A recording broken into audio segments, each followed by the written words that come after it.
भक्तों, चैत्र नवरात्रि के पहले दिन यह 5 कार्य जरूर ही कर लेना। रातों रात चमक जाएगी किस्मत, बन जाओगे धनवान। नमस्कार भक्तों, आप सभी को चैत्र नवरात्रि की ढेर सारी शुभकामनाएं। नवरात्रि आने में अब कुछ ही दिन दूर रह गए हैं। भक्तों, आज हम आपको इस वीडियो में चैत्र नवरात्रि आने से पहले 5 कर ऐसे बताएंगे। अगर आपने वह 5 कर नवरात्रि के पहले दिन कर लिए तो आपकी जन्मों जन्म अंतर की गरीबी दूर हो जाएगी और माता आपसे प्रसन्न हो जाएगी। आपकी जो भी पूजा पाठ है, व्रत है, वह संपूर्ण हो जाएगा। माता 9 के 9 दिन आपके घर में वास करेगी और जो भी इच्छा आप माता से मांगोगे वह शीघ्र ही पूर्ण हो जाएगी। यूं कहें कि 9 दिन में ही पूर्ण हो जाएगी। तो वीडियो के लास्ट तक बने रहना, बहुत ही लाभदायक वीडियो होने वाला है आपके लिए। तो चैत्र नवरात्रि के दिनों में मां को शीघ्र प्रसन्न करने के लिए आपको इन 9 बातों का ध्यान जरूर रखना चाहिए। तो भक्तों, आपसे निवेदन है कि वीडियो को पूरा जरूर देख लीजिए और अगर आपको आज की वीडियो अच्छी लगे तो लाइक भी कीजिए, शेयर भी कीजिए फैमिली फ्रेंड्स के साथ। और चैनल पर पहली बार आए हैं तो चैनल को सब्सक्राइब को जरूर कर लेना, जिससे कि आपको आने वाली नई वीडियो के नोटिफिकेशन आपको सही समय पर प्राप्त हो जाए। करना चाहिए सबसे पहले, चैत्र नवरात्रि के पहले दिन अपने घर की छत पर आज हमें झंडा जरूर लगाना चाहिए। झंडा मतलब लाल रंग का त्रिकोण झंडा होता है और उसके ऊपर बना हुआ हो जय माता दी लिखा हुआ हो। ये मार्केट में बहुत आसानी से मिल जाते हैं, नहीं तो आप घर पर भी स्वयं से बना सकते हैं। तो एक झंडा त्रिकोण आप लेकर मां को पहले दिन उनके चरणों में अर्पित कीजिए। जब पूजा कर रहे हैं सुबह, तो उसके बाद पूजा के बाद वह झंडा अपने घर की छत पर लगा दीजिए। इस झंडे को घर के ईशान कोण में, यानी कि उत्तर पूर्व के कोने पर, अगर वहां पर जगह ना हो तो आप उत्तर दिशा में इस झंडे को लगा सकते हैं, जहां भी आप यह ध्वज लगते हैं। इसके साथ आप ध्यान रखें कि आप वहां पर एक दीपक जरूर प्रचलित करें, क्योंकि दोस्तों, चैत्र नवरात्रि माता रानी का एक पावन पर्व है और झंडा लगाते समय इससे क्या होगा, इससे यश की वृद्धि होती है। देखिए भक्तों, जब हम झंडा अपने घर पर लगाते हैं जो कि हमेशा लहराता रहता है, तो यह आपका सूचक है। झंडा की आपको जीवन में सफलता की प्राप्ति होगी, यश की प्राप्ति होगी, मान प्रतिष्ठा की प्राप्ति होगी, समस्त प्रकार के सुखों की प्राप्ति होगी। मान सम्मान, यश प्रतिष्ठा, धन की वृद्धि, सुख समृद्धि, सभी प्रकार की जो चीज हैं वह प्राप्त हो जाती है। ऐसे लहराता हुआ झंडा आपके घर पर शुद्धता की सूचना है। इस बार 29 मार्च रविवार को चैत्र नवरात्रि के पहले दिन आपको अपने घर के ईशान कोण में एक लाल रंग का झंडा जरूर लगाना चाहिए। लाल रंग का झंडा माता को अत्यधिक प्रिय है। लाल रंग का झंडा माता का ही प्रतीक है, इसलिए आपको लाल रंग का झंडा जरूर ही लगा लेना है। इसके बाद आपको मंदिर को अच्छी तरह से साफ सफाई करना चाहिए और कलर करना चाहिए। कलर में आप पेंट से भी कलर कर सकते हैं या फिर चूना आता है उससे भी कलर कर सकते हैं। कुछ लोग होते हैं जो कि नवरात्रि में सुंदरकांड करते हैं। माता के लिए तो पहले दिन आप सामग्री लेकर सुंदरकांड कर सकते हैं। भक्तों, अगला जो कार्य है नवरात्रि में पहले दिन आपको जरूर करना है, वह है घर के मुख्य द्वार पर तोरण लगाना। तोरण क्या होता है? देखिए, आम के पत्ते लीजिए। जब हम पंच पल्लव के लिए भी आम का पत्ता लेते हैं, वहीं आम का पत्ता चाहिए हमें, और थोड़ा सा अधिक मात्रा में आप लेकर आई उसे साफ हो लीजिए। धोने के बाद उसे पेट के ऊपर आपको श्री लिखना, पत्ते पर आपसी में लिखें, और जितना भी बड़ा आपका मुख्य द्वार हो उसके हर एक धागा लेकर, और लाल धागा ले सकते हैं, पीला धागा ले सकते हैं, इस प्रकार से किसी भी रंग का धागा लेकर आप इन सभी पत्तों को एक माला के स्वरूप में बना लीजिए और उसके बाद यह अपने घर के मुख्य द्वार पर लगा दीजिए। भक्तों, श्री पत्तों पर कुमकुम से लिख दीजिए या हल्दी से लिख दीजिए, इसी लगा दीजिए। पर कहीं तोरण लगा हुआ देखते हैं, आपको क्या लगता है? पहले ही सूचना में यह लगता है कि इस घर में कोई शुभ या मांगलिक कार्य हुआ है, और तो घर पर लगा हुआ तोरण, घर के मुख्य द्वार पर लगा हुआ तोरण आपके घर में शुभता की सूचना देता है, मांगलिक कार्य की सूचना देता है। इस बात की सूचना देता है कि आपके घर में देवी विराजित है। यह बहुत महत्वपूर्ण होता है। किसी भी प्रकार के धार्मिक कार्यों में, पूजा पाठ, भवन के निर्माण या कोई मुख्य हवन हो, आम के पत्ते का बड़ा ही विशेष महत्व होता है। आम के पत्ते के बिना पूजा पाठ अधूरी मनाई जाती है। कलश स्थापना में भी आम के पत्ते का सबसे विशेष महत्व होता है। इसलिए भक्तों, नवरात्रि के पहले दिन घर के मुख्य द्वार पर तोरण लगाना और इसका बहुत ही शुभ फल भी हमें प्राप्त होता है। अगला जो कार्य है, तीसरा कार्य जो हमें नवरात्रि में जरूर करना चाहिए दोस्तों, वह अखंड दीपक प्रज्वलित करना। देखिए, अगर घर में हम अखंड दीपक प्रज्वलित करते हैं तो अखंड दीपक प्रज्वलित करने से मन की कोई भी इच्छा हो, अगर आप सोचकर और मन में धारण करके अखंड दीपक प्रज्वलित करते हैं तो आपकी कामना बहुत शीघ्र पूर्ण होती है। लेकिन इसके अलावा दीपक इस बात का प्रतीक है कि आपके घर में किसी भी प्रकार की नकारात्मक ऊर्जा प्रवेश नहीं करेगी और मन से घर से हर तरह से नकारात्मक ऊर्जा को दूर करता है दीपक।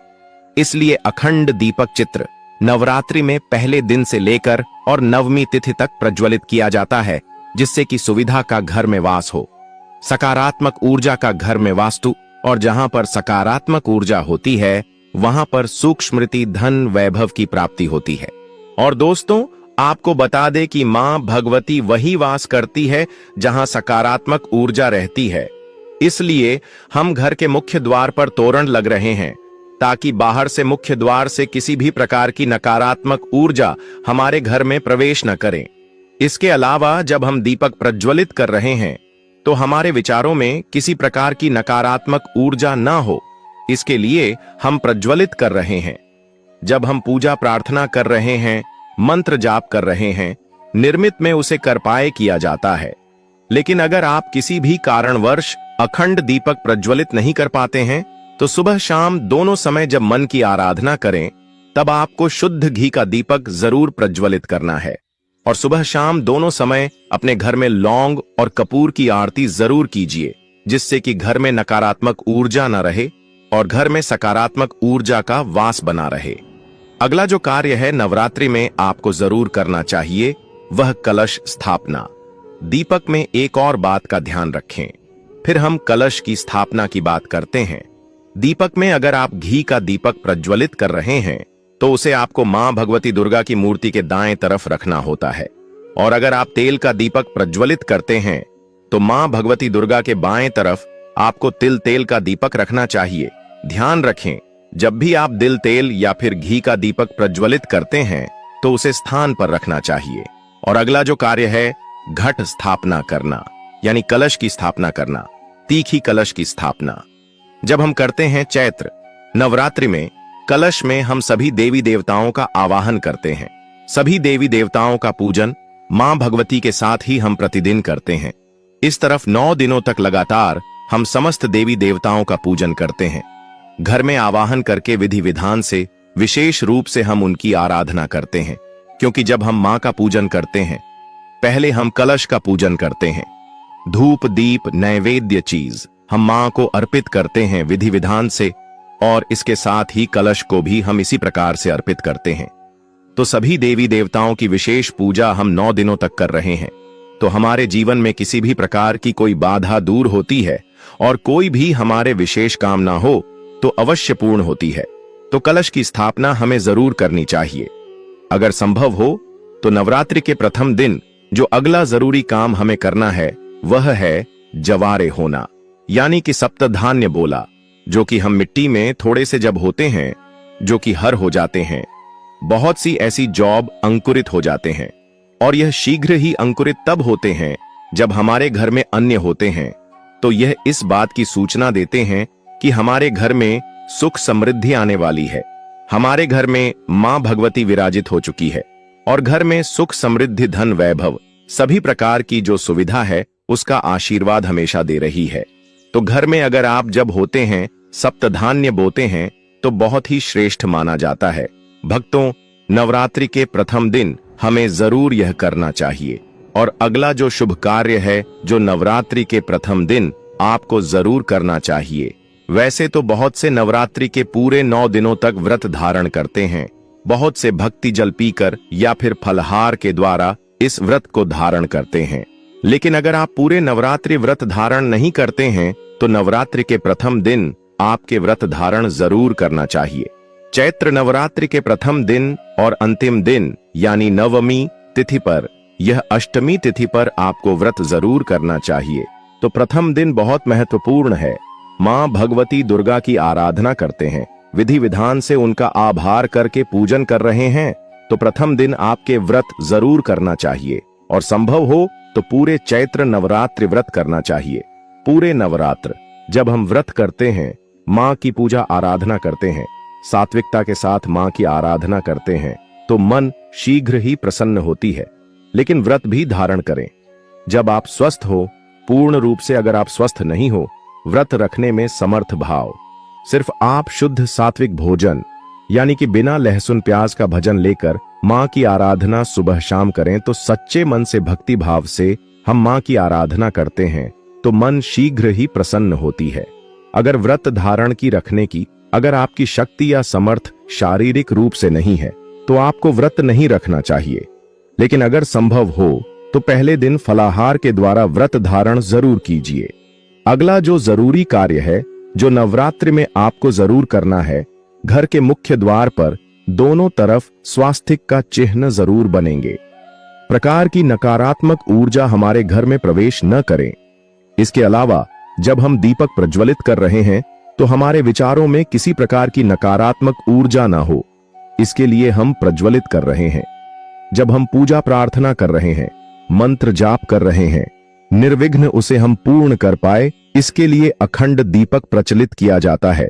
लेकिन अगर आप किसी भी कारणवश अखंड दीपक प्रज्वलित नहीं कर पाते हैं तो हम दोनों समय जब मन की आराधना करें तब आपको शुद्ध घी का दीपक जरूर प्रज्वलित करना है और सुबह शाम दोनों समय अपने घर में लौंग और कपूर की आरती जरूर कीजिए, जिससे कि घर में नकारात्मक ऊर्जा न रहे और घर में सकारात्मक ऊर्जा का वास बना रहे।